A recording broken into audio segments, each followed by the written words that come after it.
This week we're doing something a bit different.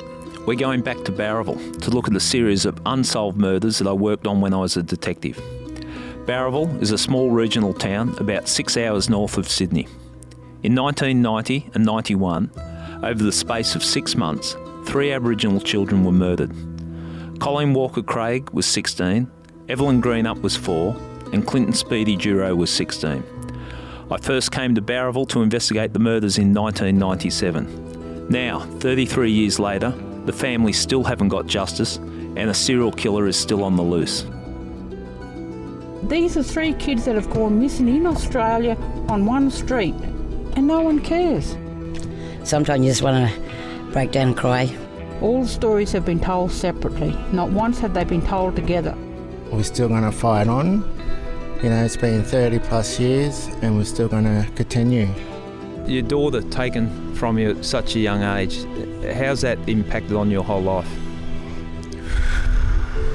Yeah, you hard spot.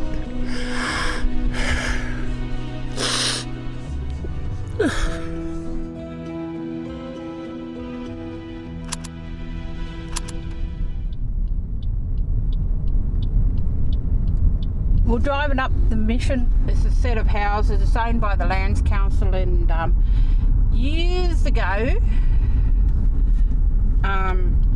it's called Goombangia Road now, but it used to be Cemetery Road. The voice you're hearing now is Lulu.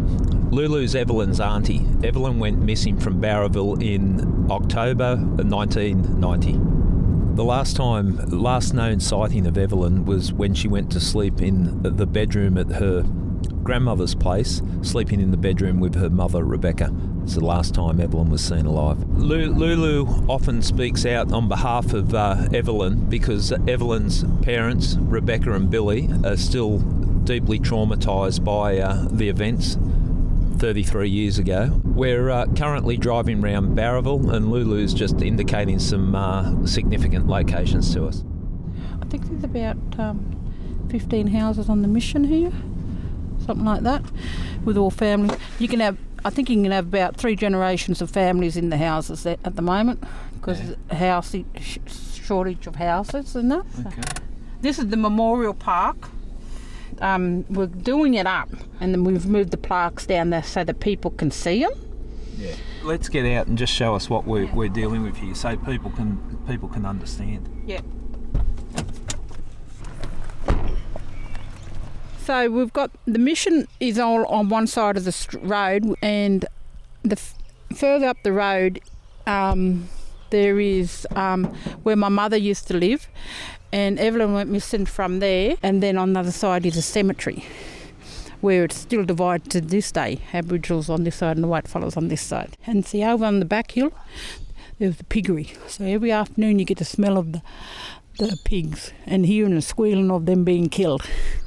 Then at the end of the road, you'll see the rubbish dump. So we used to go out and play out there every weekend because we wasn't allowed to go into town. So you'd have the smell of the piggery and the smell of the rubbish dump. And so then there was a house in between that. So there's 1, 2, 3, 4, 5. On the 5th house down from where Mum used to live is Clinton's dad's house. That's where Colleen went missing from.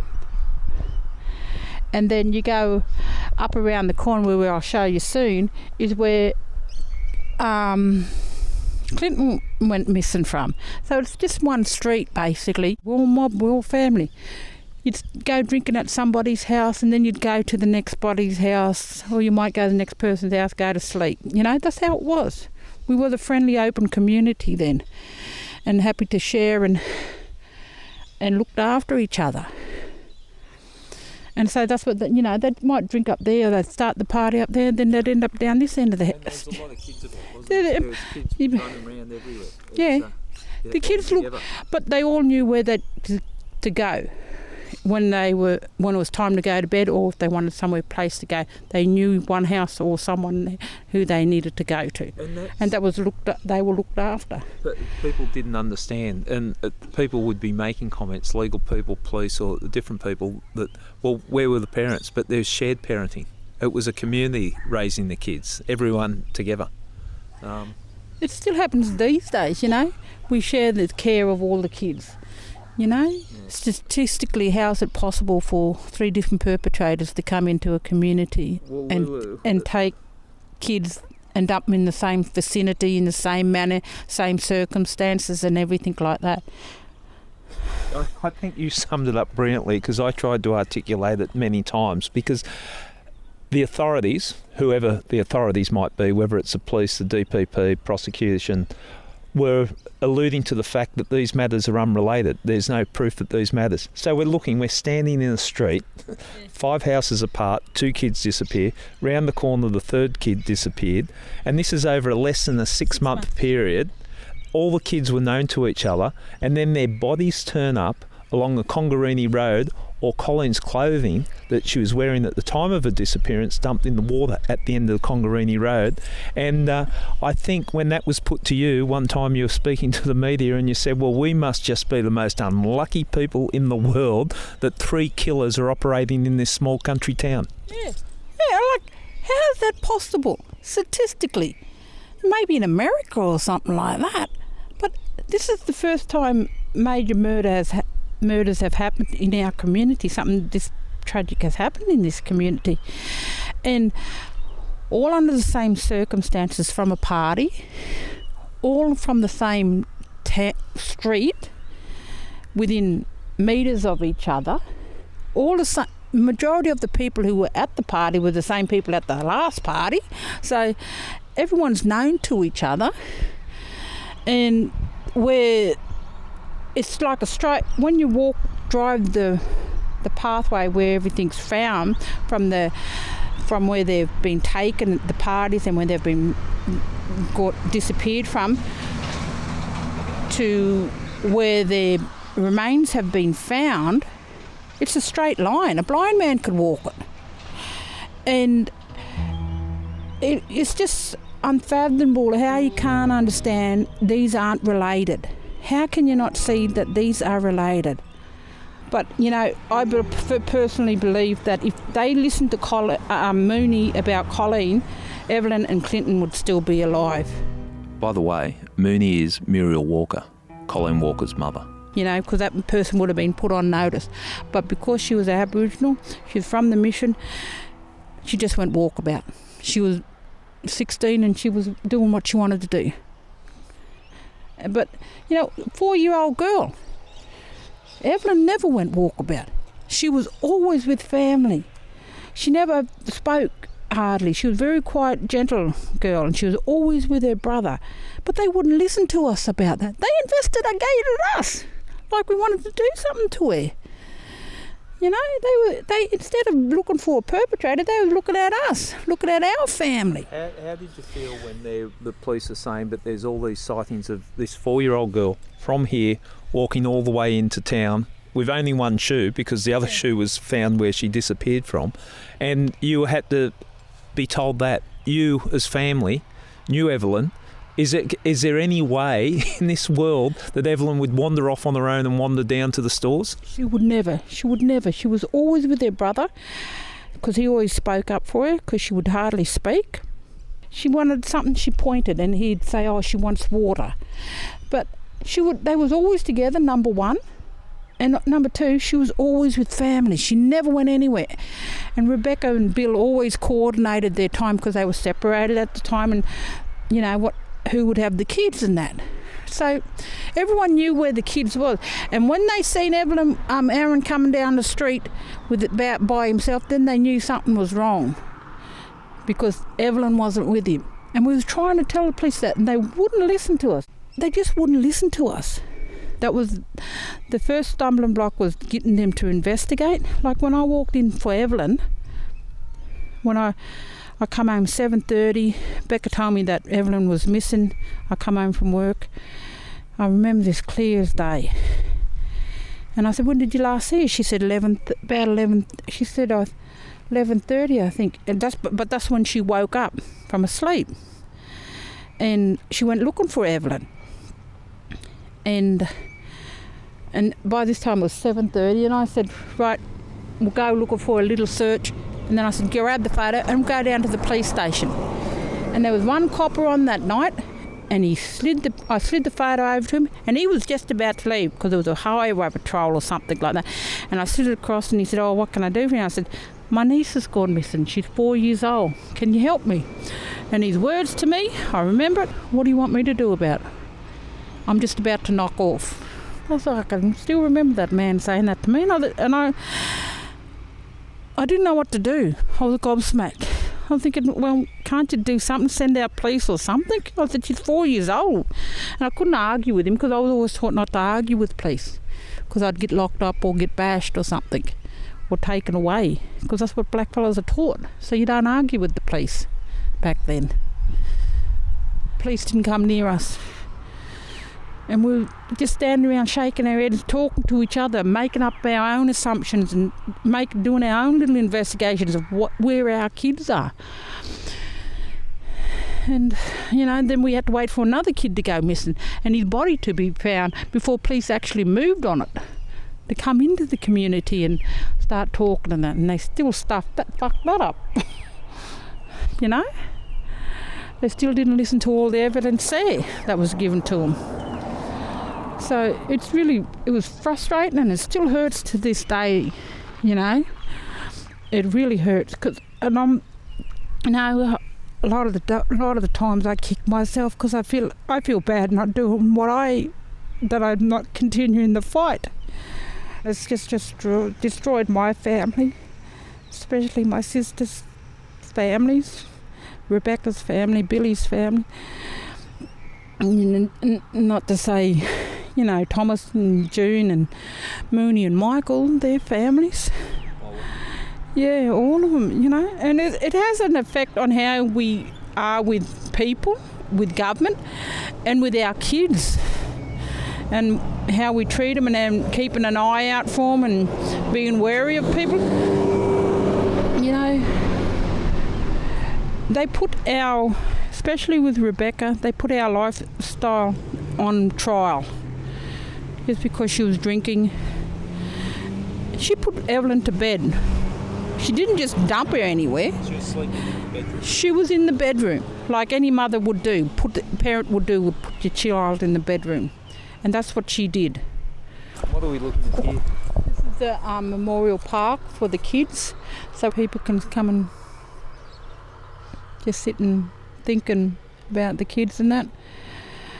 So it's nice, but that's all we ever do. We always wonder what if and why, but we never got answers, which is the really sad thing. It'd be nice to come to a place where, say, we've done it, we've found justice for you, but there's no place where we can do that, and especially there's no place to really mourn Colleen. We've just got these metal things just to remember her by, which is sad. After Colleen disappeared, before Evelyn disappeared, there was a situation, and I won't name names, but where a male person has come into the house in the early hours of the morning, standing in the bedroom door, staring at someone, a lady that was sleeping in the house. And when she moved, the person has exited the house. It wasn't reported to police at the time. And this is the sad part about it, because I'm a black lady.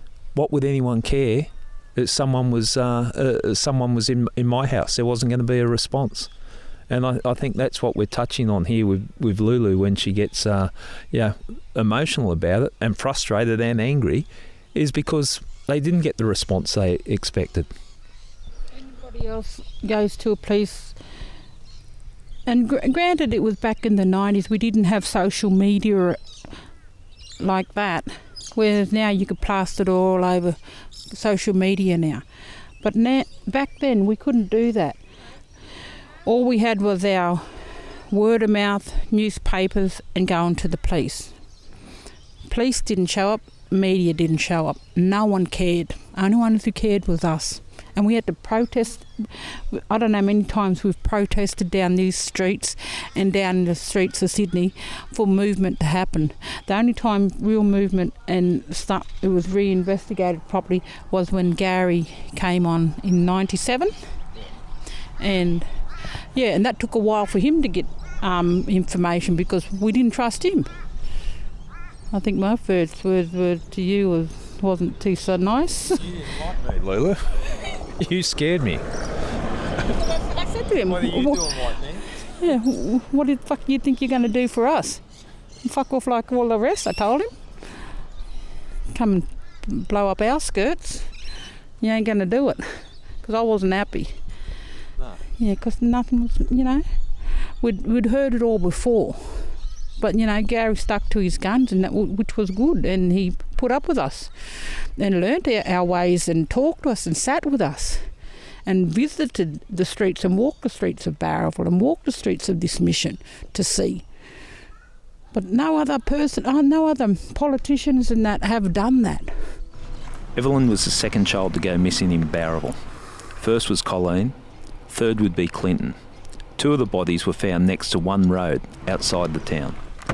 Lulu and I got back into the car to see some of the locations where the kids went missing. We're driving up the mission westward towards the house there where Evelyn went missing. That used to be my mum's house there. And to see the house, the window closest under the awning there on the corner, that's where she went missing from. Yeah. And a shoe. And a shoe. Pink shoe was found there in the yard. Like the police didn't even come and set up a crime scene or anything or come and look. And my mum gets up at 5:30 in the morning cleaning up, she used to. So that place would have been clean, spotless. Well, the crime scene police didn't examine that until I think 97. Yeah, And that sounds about right. 1990, 91. Yeah, it was still on the mission. So all these houses didn't exist back They then. weren't there. They call us the fringe dwellers and, out of sight, out of mind. That's how we was and now we are. Still, some of us are still today. We're put out at the back of town, a forgotten people. And then we've got the cemetery on the other side here. And this is all the white fellas here up on the hill here. Got the good view. And got all the grass. Go up a bit further. Don't look at these fellas. So, see that little circle there in the middle there? With them trees, that's where all the black fellas are. That's all my family. And Evelyn's down there. It makes me sad looking at it. Remember Auntie Elaine when she was buried, and your mum buried, and they were just two so important people in the investigation. And yeah, well, that's another thing, all our witnesses are dying. My mum was a key witness in 2 murders, in Colleen's and Evelyn's. we pushed that so much, pointing that out, and nothing was done quickly, was it? We'd put in a submission and we'd wait 18 months, 2 years for something to come back. Well, like the thing with the language barrier. Yeah. The way we talk and the way we interact and communicate with each other. They threw that out. We couldn't use that. These are 3 kids that have gone missing in Australia on one street, and no one cares. Yeah. No one. We have a right to know. We need to, and their full story needs to be told. That's the problem with this. What's happened with Evelyn, Colleen, and Clinton. All the stories have been told separately. Not once have they been told together. So everyone's been told this bit, this bit, this bit. But they haven't. They've been told the end bit with Clinton's. Yep. Then they got told the middle bit, but they never got told the start of the story with Colleen's. And you don't read a story like that. You need to know what's happened from the start. Let's not forget, we haven't found Colleen Walker's body. And I know That's the saddest thing, that plays on the family. That's, she needs to be brought home to her family, to our families, because it'd be heartbreaking not knowing where your child is. I can't imagine the pain and what Mooney and Michael go through, and that family. It's hard to I couldn't imagine not knowing where my daughter is. Because somebody in this community knows. This is a patent place. Everybody knows everybody's business. So somebody knows. Someone said something to somebody. Somebody knows something. So we're going back down Gumbangi Road. Right, this way. So we turn right here. This is just above the mission. So Clinton... There's Billy there, if you want to say hello to him. Evelyn's dad, Billy Greenup, is approaching the car. When he realised it was me in the car, tears started rolling down his face. Hey Billy, how are you, brother? Hi, man. Make sure I get the road before you day by day, but yeah. It's always hard. Yeah. It's hard, bro. Yeah. The kids haven't been forgotten. Yeah. Yeah, Luke was saying you was coming anyway. I said, Yeah. oh, yeah, deadly. Yeah. We keep... Means a lot to me anyway. Fucking does. Yeah. Try it and you try it and you try it. Well, we'll keep trying. We're not going to let people forget. Yeah. Well, you're looking good anyway. Yeah, I'm white looking, but on the inside I don't feel it, but that's the way it is. Yeah. Yeah. All right, see you guys. Bye. Breaks the heart. Ah, Billy breaks my heart. every Evelyn time. was Billy's first daughter, and the daughter, that was his princess. Because he already had 3 sons from his previous relationship. So him and Becca, that was his first daughter. And he just adored her. He's just broken from it, isn't Yeah. he? Just... So here is where Clinton was asleep here at the pensioners' unit. Well, we're no longer on the mission, but we're not far off from the mission. It's just around the corner. And Clinton was asleep here. And then he got woken up and asked to go to a house just down With his girlfriend. with his girlfriend down the road here, which is not far again. And we go down onto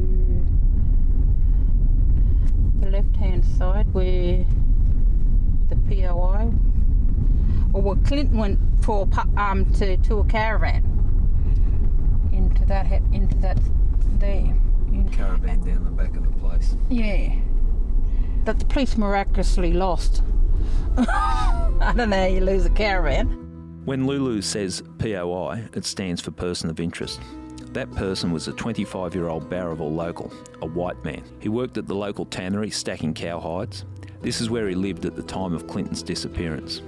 It's important to acknowledge no person has been convicted of these crimes. So he went there with the girlfriend, and then she woke up and he was gone. Yeah. And then... So we're turning down onto William Street, and then we'll go back onto Carbon Street and go out of Bowraville towards Maxville.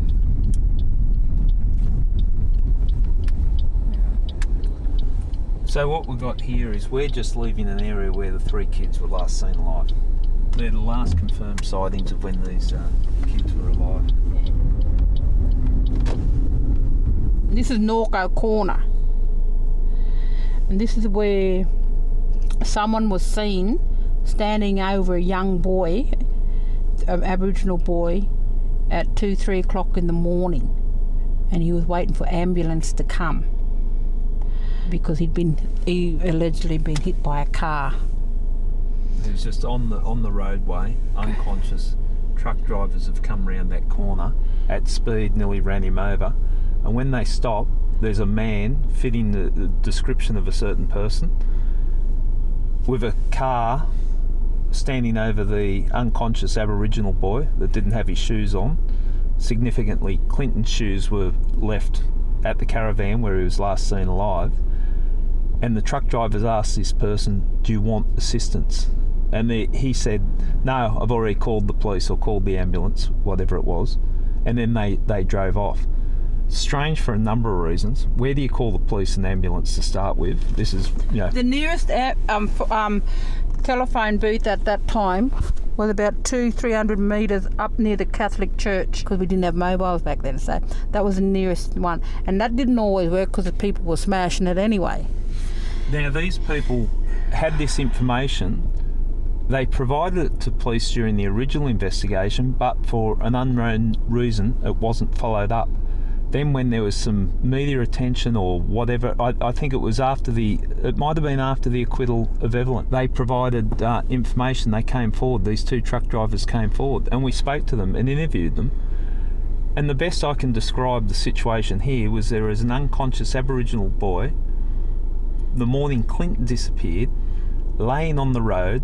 The description of the person laying on the road was very similar to Clinton, and the car was similar to a car that a person of interest had access to, and it just seems unbelievable that someone stopped to help someone unconscious on the road when it was dark, truck driver, and they've said, can we assist? And said, no, it's fine, don't need assistance. I don't know about you, I don't know about me, I don't know about you, Lulu, but if I was standing there at 4 o'clock in the morning or whatever time it was with an unconscious person laying on the road on a dangerous corner like that, I'd want the truck driver staying there to assist. Yeah, because this is a blind corner. If I was to put a body somewhere, most likely place that it would be run over, it'd be on that corner. It would be on that corner in the exact location, because cars come flying round from Maxville, round that corner. It's a blind spot. You put the body there, and the chances are that body would get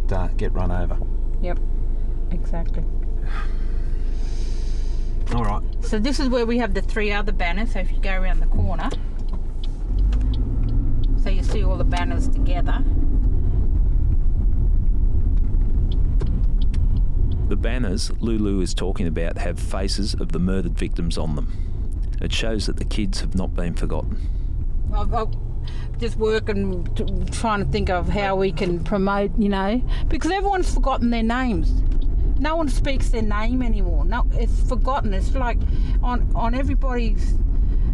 The only ones that they matter to is the families. Yeah. Their direct families. Other than that, nobody cares. No one's saying their names. No one's not mentioning them. So we want people to say their names. Show that you care. Show that something's happening.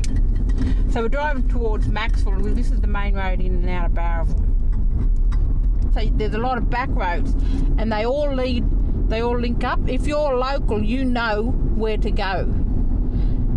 And you got to remember back in the 90s, a lot of this was bush. All these houses you see here now, a lot of these weren't here. So this was all bush.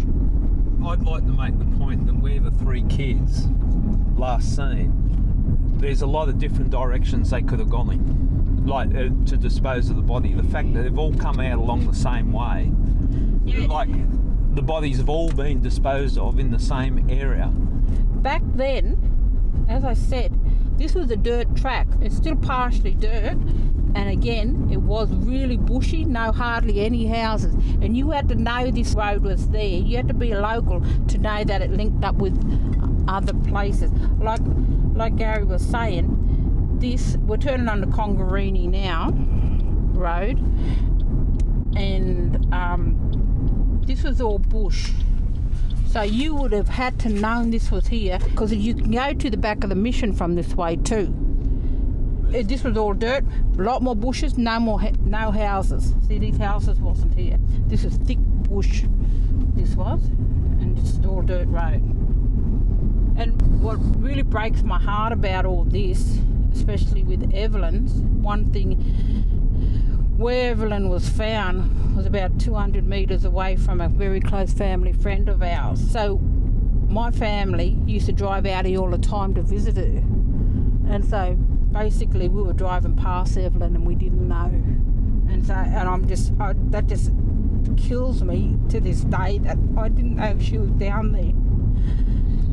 I should have been looking for her. Just heartbreaking. This is Congarini Road that we're driving along, and it's a dirt road and bush on both sides. And it's really dense bush and steep down on both sides. The location, the bush. Keep going. Keep going. Yeah, keep going. I think it's up along here. Slow down here. Yeah, here. Yeah. Down here.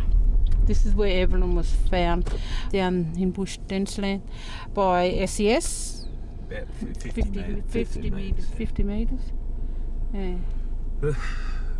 The thing about these matters is the manner in which the bodies were disposed of too, which jump out to me. Dirt road, down the side of an embankment and just discarded off to a bush track. No effort to bury the bodies. The bodies were just discarded. Just discarded like rubbish under a tree. Just dumped. And how long was Evelyn's body out here for? We found she went missing in October. They found her April the following year, I believe. Yeah. 6 months. Found with the skeletal remains, one shoe, and then the other shoe was found out the front of the place. And this is the police theory that Evelyn left the place and was walking around town with one shoe, then managed to get out here. It just defies logic. A 4-year-old kid, now you're looking at it yourself, that is quite a distance for any child to walk, and someone would have noticed that child, especially like 2-3 o'clock in the morning or something like that. Lulu takes me to the location where Evelyn's remains were found in 1991. The bush is thick, the hills are steep, and even today it's remote.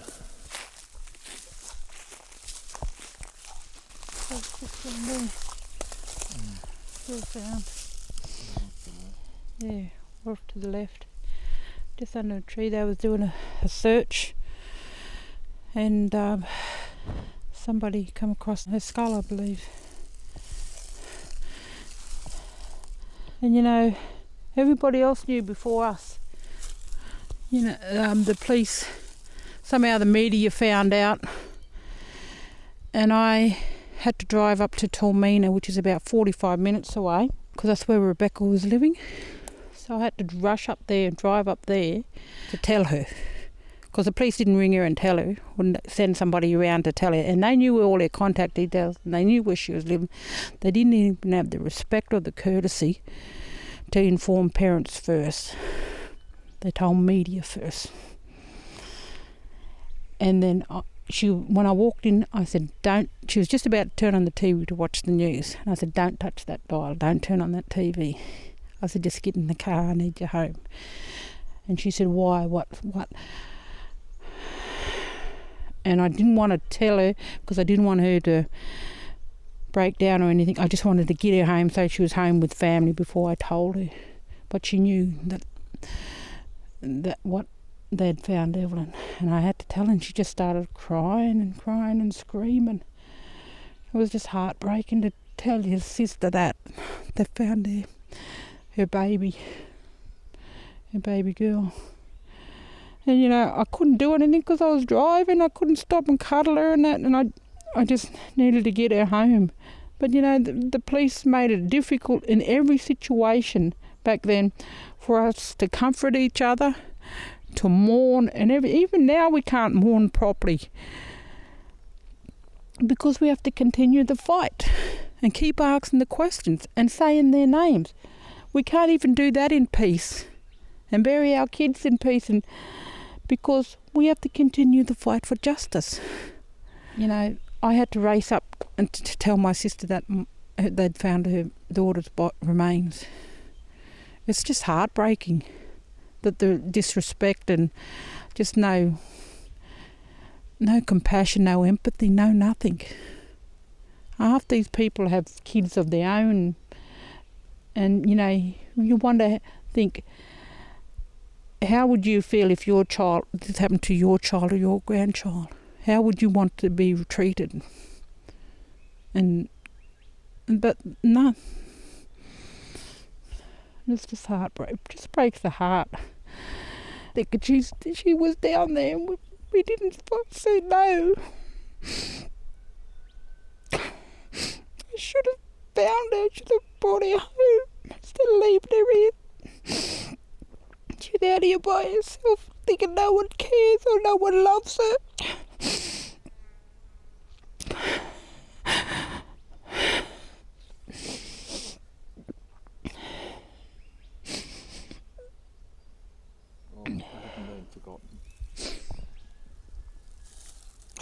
Till the day I die, I'll fight for my niece. I couldn't protect her in life, but I'll fight for her. I'll do all I can to make sure she's not forgotten. As long as you're around, Lulu, that's for sure.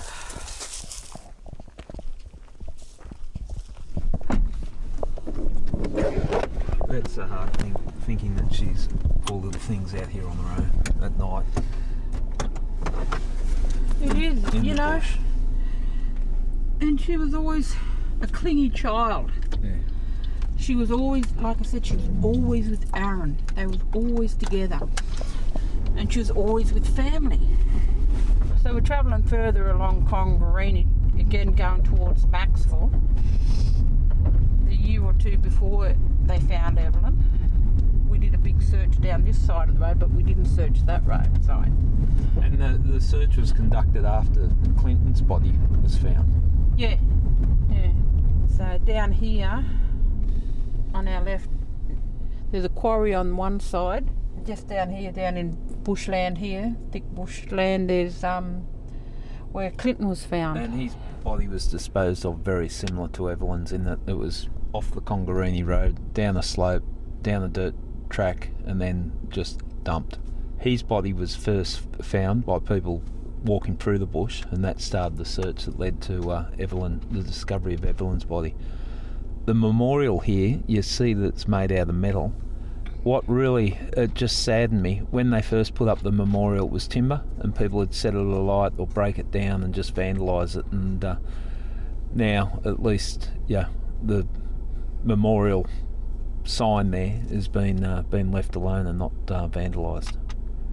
Just a sad indictment that someone thinks it's appropriate to do that when someone was trying to remember their loved one. Clinton Speedy-Duroux, Bubby.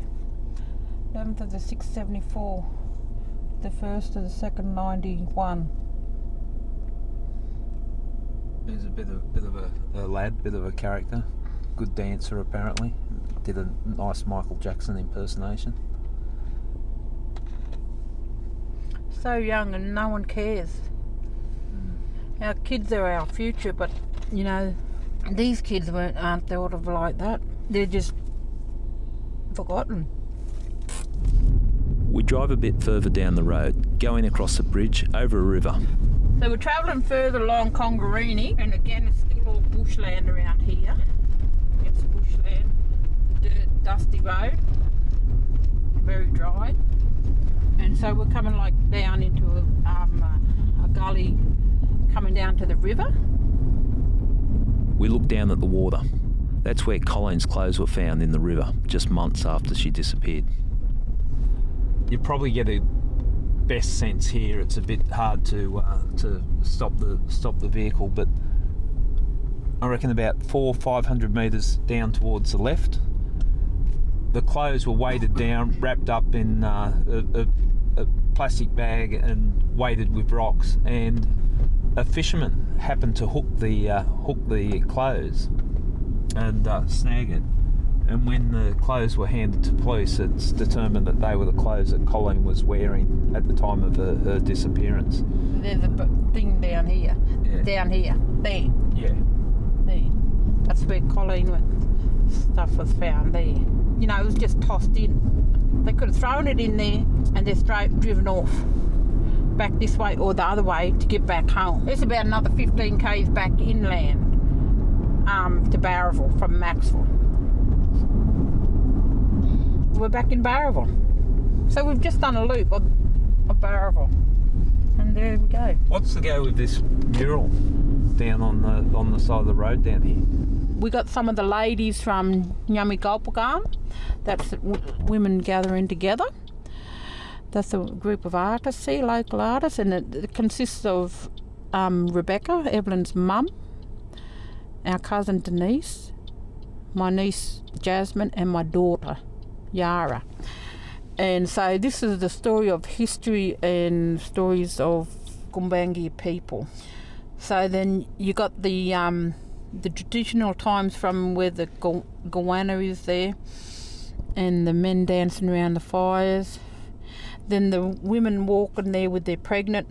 That tells the story of when years ago in the early 50s, 40s and 50s, Aboriginal women weren't allowed to give birth here, even though there was, back on the corner there was a hospital there, but the doctor wouldn't deliver their babies. So they had to walk 30 kilometres up a hill, a mountain, to Bellingen to give birth. My grandmother walked up there 13 times. My mother was born up there. So that tells that story of the women walking up that way to the mountain. How long's that been there for? It's been there for about 2 years. Yeah, so it's really good. People are really, it's become a real icon for Bowraville. So it's just fantastic. So I'm really proud of them. A few years ago, you wouldn't have seen a mural like this in Bowraville. It's a sign times have started changing, but it's hard to ignore the community's dark history. These used to be dirt laneways, so they had to walk down these laneways to come into town from the mission, because this goes right up to the end to the Catholic Church and right down to the other end of town. So that's how we had to come into town. So you wouldn't be seen in the main street? Yep, so we wasn't allowed to be seen. So we never used to walk down to Main Street, we'd walk down here. Back in those days, they used to do all the dunny runs, so they'd be walking down here with the fellow who was going to pick up all the toilet leftovers from out of all the houses. See, that's the pathway there, that's the track there. Right, that's what it would look like. And so they'd walk from the mission up here and into town. And then they'd cut up the side street, go to the shop, get your groceries, and then you'd have to walk back up this way. You wasn't allowed in town. You'd most probably get bashed or put in jail, taken away. This is not from 100 years ago. These are the people that were involved in the investigation, involved in the whole disappearance, as in the families. This is what they knew. This is the world that they knew, and they didn't have faith in the police, faith in the system, not to let them down. So you can understand it. And I came from Sydney. I had no idea the situation was this bad, and that's what I've been at pains to explain to people, that you have no idea what you're talking about if you think there's a level playing field when these 3 kids went missing. And you guys told me right from the start when I said, how come no one cares? And you said, it's because we're black. And I didn't believe you. I was naive.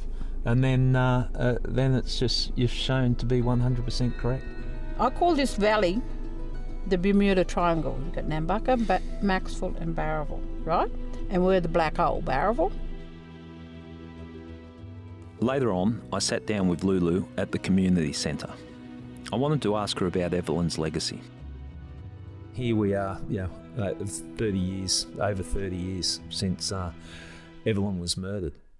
Oh my God. She was quiet. She's quiet as a mouse. You had to hide your shoes because she always loved going outside.